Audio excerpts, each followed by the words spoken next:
Welcome to the Guns and Noses podcast. My name's Helen Taylor and I am the owner of Guns and Noses, and I own 3 Labradors. We're here to talk about real moments, real lives, and the wins, the wobblers, and the occasional up yours moments. We're talking about those dogs with enthusiasm and us humans who are trying to keep up. So why don't you sit back, grab a brew, slow down, and listen in. Hello and welcome back to the Guns and Noses podcast. I'm recording this on a day that is absolutely horrendous. It's chucking it down outside. I've never seen so much rain in June, but hopefully it will start to ease off and we'll be looking forward to a little bit of sunshine. Not too much though, because we don't like that too much for our dogs. Today I wanted to talk to you all about consistency and why it can make the difference between a dog that really understands what you're asking and a dog that looks a little bit like they've forgotten everything that you've ever taught them. Now, one of the most important things that we can do for our dogs as a family is be consistent. But one of the most common things that I see in a family is that usually everybody has their own way of doing things.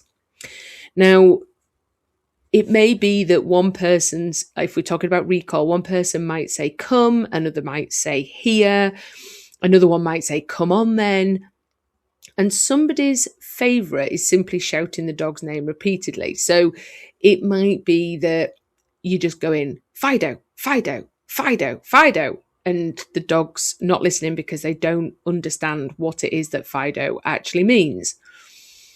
Now, dogs are they're incredibly clever, but they aren't mind readers. And if every person in the household are using different cues, but for the same behaviour, the dog has to work so much harder to understand what is actually being asked of them. Now, I speak about this quite regularly, and I've spoken over a few podcasts about certain cues that mean certain things, and if you are being clear with your dog. This all comes down to consistency. But imagine learning a new language. And I like to use this analogy quite a lot. And let's say you've got 5 different teachers for this particular language that you are learning.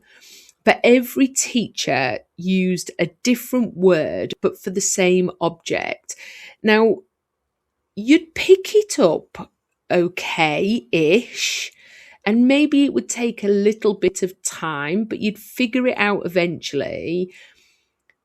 But how many mistakes would you make along the way? And how much quicker would it be if all of those teachers said the same word for the same object? And it absolutely applies to our dogs. And consistency, I want to get this really clear, doesn't just apply to verbal cues either. It applies to boundaries. So if one person doesn't want the dog leaping out the door, but yet another person doesn't care, or if one person wants them on the sofa, but yet the other person really doesn't want them on the sofa, like those are really important for consistency as well. But it also applies to expectation. So what do we expect from our dogs in certain moments? So if somebody comes and knocks at the door and the dog barks and one person says, hey, thank you very much, that's enough of that, go and get on your bed, but another person just allows the dog to continue barking, that is also a lack of consistency. So we have to really think and come together as a family about what it is that we really want from our dogs and why. So why is the consistency important? So let's take jumping up as a prime example. Now, some people really don't mind dogs jumping up at them because they like the attention, they like the connection, they like to fuss the dog. But then somebody else is telling the dog off for jumping up. Like, they've got to then figure out which rules apply with which person. And dogs absolutely can figure that out, but it takes them a while. It takes them a lot longer. But I'll just give you a reason as to why consistency matters in this aspect. So let's say all the family members are happy, healthy, and okay, but yet you might have an elderly parent or friend of the family that visits. And if your dogs jump up at one person, but yet and they're okay with it, but then this elderly person comes round and they really can't have the dog jumping up at them, how is the dog meant to figure out which person is okay to jump up at? Now, many years ago, I owned a black Labrador cross golden retriever called Shadow, who was my absolute heart dog, and I liked Shadow jumping up. But instead of allowing him to do it willy-nilly and freely of his own accord, what I actually did was I put it on cue. So I taught him that when I opened my arms and said, give me some sugar, that he was able to jump up and put his paws on my chest and I could give him a big hug. Now, the reason I used give me some sugar was simply because nobody was going to make that mistake of saying those words and him accidentally jumping up because they'd said those words. I mean, who walks into your house and says, give me some sugar? Only I could think of some cues that are a little bit weird like that. But it worked for us because I didn't want to stop having that connection, but I taught him that cue that I never told anybody else. I never asked anybody else to do it with him, and that was just something for me and him. So we can have the things that we want, but I put it on cue and I put it under control so that it never happened outside of that cue and me asking for it. So dogs really do thrive when the rules are predictable. That is what we've got to take away from this. Now, one of the huge things that I get spoken to a lot about from families, and it's a really big bugbear, is lead walking. And lead walking can be one of the most the biggest inconsistency within families. And it's usually that within a family, there is somebody, a family member, somebody who is a lot physically stronger than the others.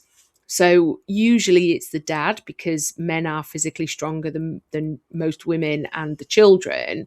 And if dad walks the dog most of the time and can comfortably hold them back when they're pulling, but then mum or grandma or one of the children takes hold of that lead, they will struggle because the dog learns to pull at that strength of the person who is the strongest. Make sense so far? Sounds a little bit like a conundrum. But I sort of think of this like the Barry chuckle, the to me to you. So if you're walking down the street, you're the strongest person and you're constantly pulling the dog back at your strength level, the dog is going to match your strength. Now, in scientific terms, this is called the opposition reflex, and we all have it. If someone pushed you, you would usually push back at a similar or stronger level. And this is what happens with dogs. So they're walking down the street, dad's got hold of them, dad's maybe pulling them back. The dog then learns his strength and pulls to equal strength, if not more. Then somebody who's weaker in the family takes hold of the dog and dog still pulls at the same level. Well, then they're never going to be able to hold the dog because the dog will override their strength. But from a dog's perspective, pulling has been successful and they've been able to overcome the person who is at the end of the lead in that moment. But the opposition reflex is a natural response. It's something that we all do, and it's a pushback against pressure, and that's physical pressure. It's definitely not stubbornness. So I hear this quite a lot. Oh, God, they're being stubborn or they're being dominant. It's just a natural biological response that happens in all mammalian species. Now, if one person allows the dog to lean into the lead and pull with all their strength, the dog matches that strength, and then it becomes a habit and also a muscle memory. And so over time, the dog just becomes conditioned to pull at that level. And what ends up happening is then that the youngest person in the household is then unable to take hold of that lead because the dog naturally defaults into that strength and that pulling. So this is why consistency really matters across the board. What I usually do when I sit down with a family member or a family, I speak to the smallest family member or the youngest family member or the weakest family member and try and figure out what their strength is. And then I try and get the parents or the grandparents in that home to also figure out their strength so that they can start walking the dog with that amount of strength. Because if they don't know and they don't understand, how are they ever meant to train the dog to walk with the youngest or the weakest family member? We also then sit down and talk about cues. So what cues are being said? What cues do they mean when they're saying something? So we make a list of what cues are and what they mean. What do they expect from the dog? So that everybody is following the same rules.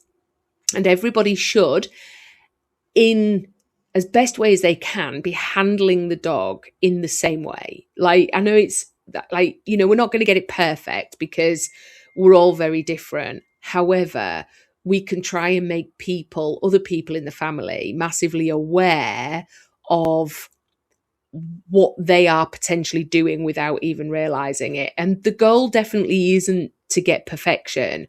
The goal is more clarity from the dog's perspective, because usually I get a phone call saying, my dog's doing this, it can't blooming learn, and the dog gets all the blame. But what they're not realizing is that the dog is only responding to what it is being taught. And it might be being taught different things from different family members, or it might just be confused because every family member means something slightly different.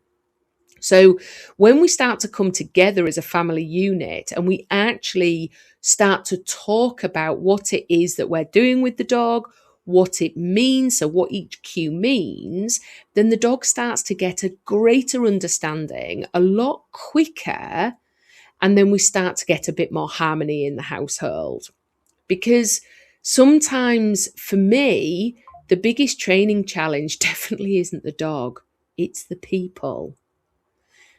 And just getting people on the same page is so important when it comes to training dogs.